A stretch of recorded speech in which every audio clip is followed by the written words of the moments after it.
Good evening, ladies and gentlemen, and thank you for the opportunity to present our analysis of this huge PR issue you're facing and our recommendations. Before I start off, I'd like to introduce my team. Rishikesh Gandhi, Kushal Chadwa, Samir Sundar, and Aaron. We're representing Sigma Consulting, and we're here to tell you what you should do to get you out of this issue you're facing. Taking production in-house is typically assumed to be a solution for all problems. However, we don't think so. Why? There is an existing dominant ecosystem in China. You were responsible for setting this up. You were the pioneer of the dominant industry in China. You need to be in a position to take advantage of this at all times. There's highly seasonal demand. 50% of the demand occurs in December. Do you really think it's a good solution to take production of products in an industry that has a low shelf life and a fat-driven industry in-house? Not a good idea. Finally, yes, there have been recalls due to quality issues, but China is still huge and has a lot of cost and technical advantages. Just to draw your attention here to the cost breakup, raw materials are 55%, labor is 20%, admin fees is 20%. By continuing to work in China, you can get cost savings of around 15 to 20% as opposed to other low-cost countries. Now that we got an understanding of the current situation, I'd like to touch upon the problem we're facing. You've been having product recalls due to quality and product safety issues.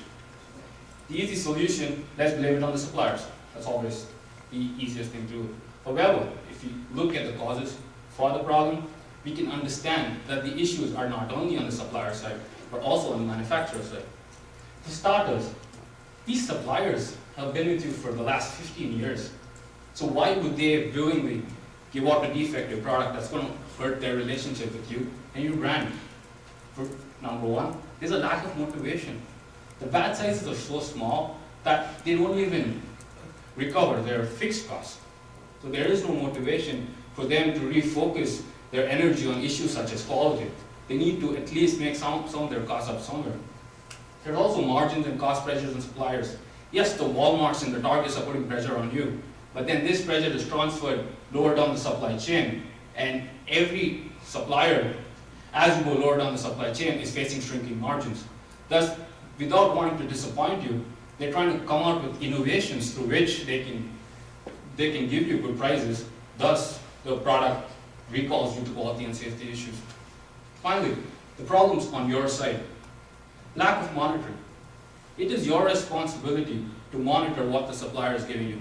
Yes, you have controls in place, but their implementation is not very strict, which goes on to my next point, lack of enforcement. Yes, you have organizations in place. Yes, they have roles, but the audits take place once in 3 months, and sometimes not even then. That just won't do. Then the lack of supplier incentives.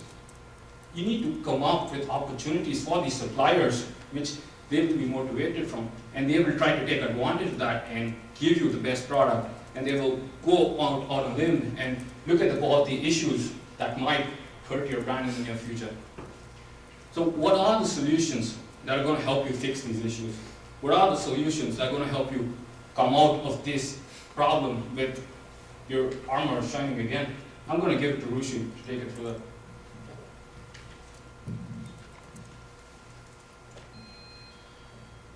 Good evening, everybody, and thank you, Sriram.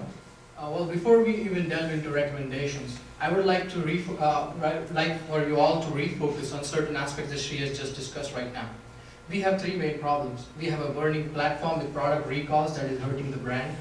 We have lax controls that do not extend to the second-tier suppliers in terms of enforcement. And we have suppliers who have so strict margins that they're not interested in dealing with the issues that you as a company want them to deal with.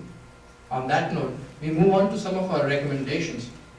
We recommend, in the immediate effect, to solve this short-term problem, is to form regional audit teams, which could comprise of people, the 170 people, staff members from the Simco organization. This team will immediately classify all your suppliers in terms of high, medium, and low exposure to the current recall risk. And based on that assessment, they will go on-site with the suppliers and implement strict audit, standard audit controls on their processes.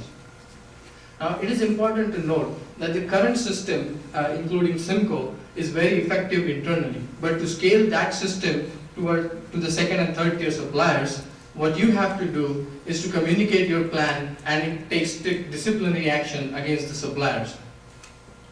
On a long-term perspective, we recommend rationalizing the supply base, taking a hard look at the suppliers and identifying those suppliers that are no longer profitable in dealing with, and coming down to a smaller number of suppliers who will be more efficient to deal with. Also, this will reduce the margin on the pressure on the subcontractors, because a larger amount of spend will now be divided on a smaller number of suppliers. It will also increase the efficiency of monitoring and lower the cost, and provide suppliers an opportunity to innovate and develop longer-term relationships. What are the incentives for the suppliers to get into this kind of a deal with the company? We are going to provide the suppliers something different than a traditional product ordering model. We are going to buy capacity from them, which means we give them a sustained demand over the year. And now they do not have to worry about small product quantities or seasonal demand, but they are assured of a sustained demand over the year. We also recommend implementing a quality scorecard, which looks like this. It says the supplier ID, and it has certain metrics such as the acceptance rate per lot and the supplier corrective action requests that they have dealt with so far and they haven't dealt with so far. And it also looks deeply into the quality audit reliability of the suppliers to make sure that they go into second and third tier levels and implement the same audit controls that we are implementing with them. What this does for the company is it provides suppliers new incentives to get into this win-win relationship with crypto. It also improves the quality and product innovation, and it also makes sure that the suppliers are aligned to reduce the copyright infringement and other issues that you have currently with the Chinese suppliers. Now, before I close this discussion in the interest of time, I would like you all to focus on certain aspect of our recommendation that will help put it into perspective.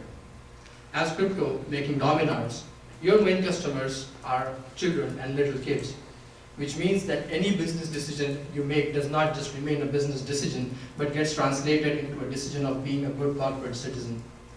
You really have to think in terms of what mistakes you can afford to make and what mistakes you cannot afford to make. So, on that note, I would like to turn time for question and answers. Thank you.